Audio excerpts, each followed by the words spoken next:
This is a video to attempt to identify the breaches of the protection order that Earl is alleged to have made in the bond of revocation motion.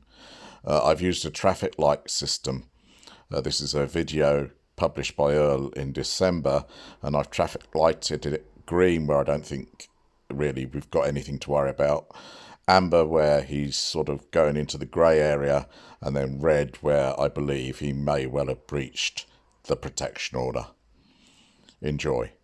So for those of you that don't know, currently I'm facing a charge of messing with my daughter 30 years ago. Without going too deeply into this, because I don't want to give up our strategy for trial, not that it really matters, but so far on this case, we've had 6 different prosecutors. 2 of them have resigned from the case because they want to drop the case, but somebody in the DA's office says no. They say the case is a turkey. They would never have accepted charges on it because it's BS, and it's obvious that it's BS. And these are good guys in the prosecutor's office that are trying to do the right thing. However, they're not in a position of power to make the decision. Somebody that's higher up than them is telling them to keep this going because you're saying, well, why? If it's not a good case, would they keep it going? Because it keeps me quiet, keeps me from traveling, it keeps me under the government's thumb, and that's what this has always been about. Started with Shell. I pissed off some rich people, and so they used hired mercenaries at the Deer Park Police Department. You're saying hired mercenaries, how you know that? Well, funny you should ask. Funny you should ask. So, Deer Park Police Department has fought giving us emails, and they still haven't even given all the emails up. They refused to comply with a court order and subpoena, and even hired a fancy law firm out of Austin to fight giving up those emails. They say, well, why would they do that? Well, therein lies the issue. This fancy law firm came down, shows the emails to the judge, and within those emails are emails back and forth to Shell, telling them the case progress, and the judge said, why is the Deer Park Police communicating with Shell about an active criminal investigation that has nothing to do with them? Then they dig a little deeper and find Deer Park police officers giving their home addresses to Shell, to management at Shell. And the judge is like, why? Well, the answer is, Shell's got to pay them off and they don't want to send their payments to the police department, so where do they send them? They send it to their houses. And I can tell you there's a lot of cops right now that are really pissed off that this got started because we have used it to uncover a lot of things. We found secret Google chat rooms, which are illegal, where officers are talking about how to frame people and how to hide evidence that might clear people of wrongdoing. We've got more subpoenas going to Google on that one, and we have alerted a lot of other lawyers and stuff here in the area about mentions of their clients in there and stuff.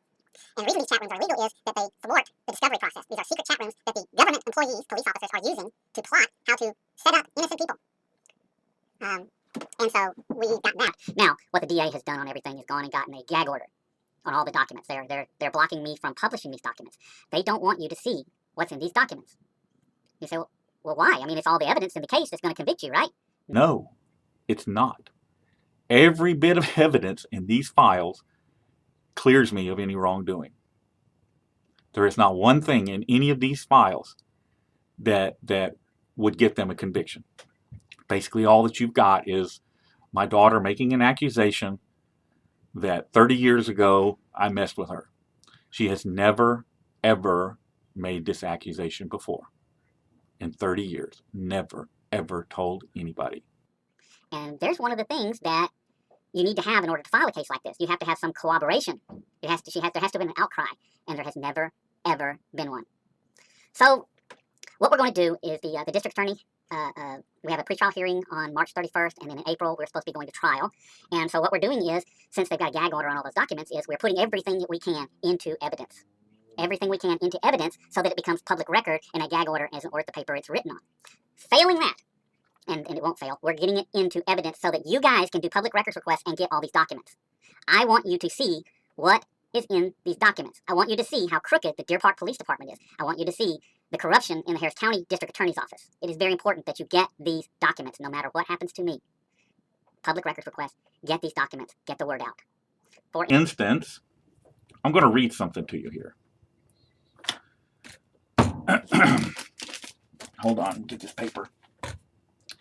I'm going to read my daughter's statement. Okay, this is the statement that she made to the Deer Park Police Department. Nancy Tyler Hunter, I can't wait for your name to be cleared. My name's already been cleared.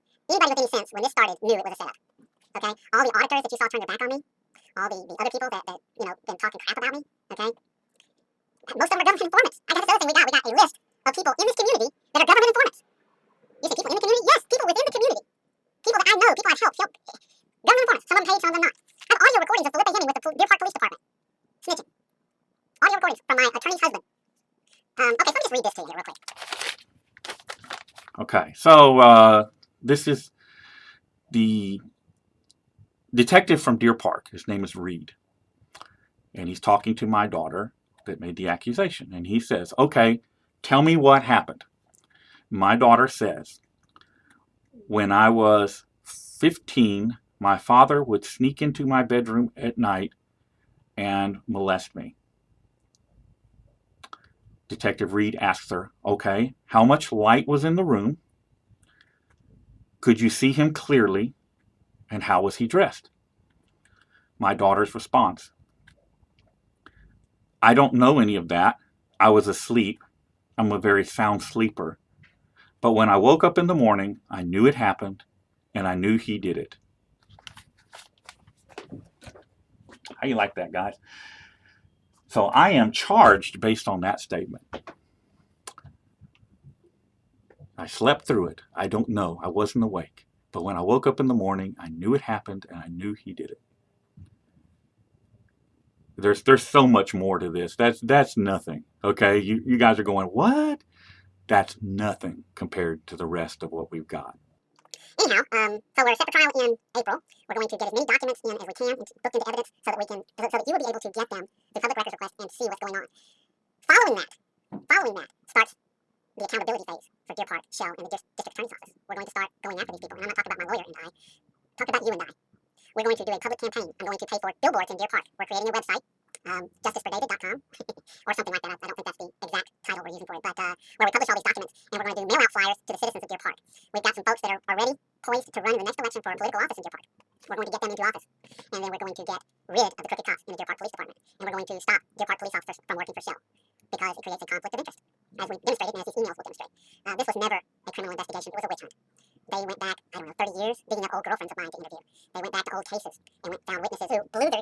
Oh, I don't want to get into that, but it's good. It's really good. We have a witness, and we have a video interview with her, where she talks about Pasadena, Texas, and the detective that handled her case, Espinoza, and how she was sexually assaulted by a uniformed Pasadena police officer who she knew.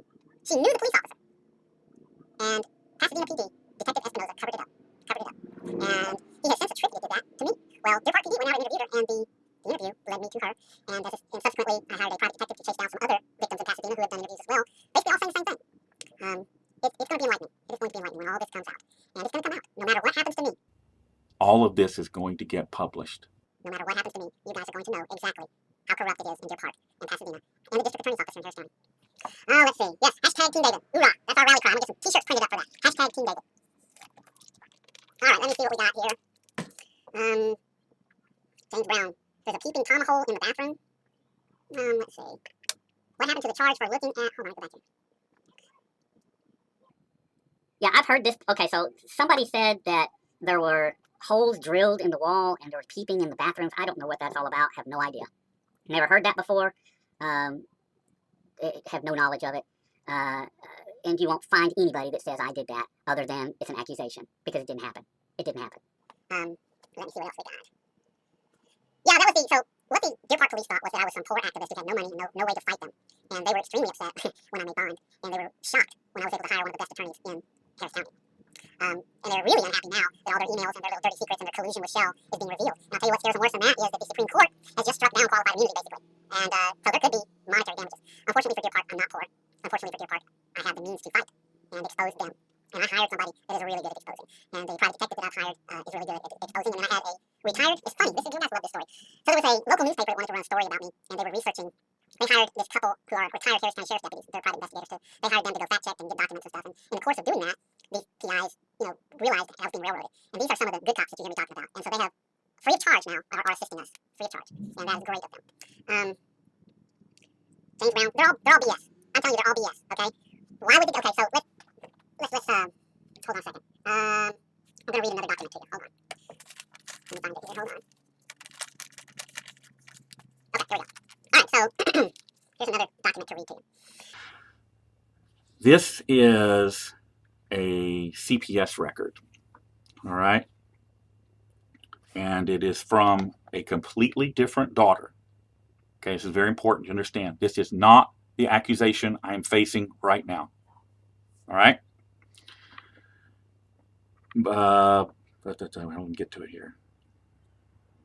CPS investigator says, okay, tell me what happened. All right, and then this daughter, we're going to call her daughter X, says, Every night for 2 years, my father would sneak into my bedroom and molest me during the night. So, the CPS investigator then notifies the Houston Police Department. All right, and this is in 2003 is when this is said. Houston Police Department comes out a week later, and here's where it begins. It's the Houston police detective says, okay, so you made an accusation against your father last week. We would like to hear what you have to say. Daughter X replies, okay, this has gotten completely out of hand. I didn't know this was going to happen. I lied. It was not true. My father never messed with me. One of the older siblings told me to say this because we thought that my father and my mother were going to get back together, and they are toxic together. So we figured if we said this, Mom would get mad and not ever talk to Dad again. Now, it's worth noting that word for word, what that daughter said is what the current daughter is saying. Word for word. When you read the statements, they are exactly the same. Word for word. It's it's a pretty crazy situation, but and there's still so much more that I haven't even touched on. So much more. You guys just would not believe it. It is that the district attorney would take charges on something like this is unbelievable. But then, I'm sure Shell has people in the district attorney's office that's paid off, just like they do in the Deer Park Police Department. It's unfortunate, and their thinking, looking through these emails, was that just this accusation alone would ruin my life. That all of you would go away and never support me again and hate me, and all the activists would turn their back on me. This is what the government, the Deer Park Police, this was their plan. They plotted this. And it's all in the documents, it's all in the emails, it's all right there in the documents that will be public record for you guys to get and see for yourself. You don't even have to believe me. It's all in the documents. And as many of them as possible will be published. The CPS records won't. Those won't be public record, I don't believe, but we'll see. Once they're in as evidence, they may be public record with some redactions. I don't know. But all the emails from Deer Park will be published.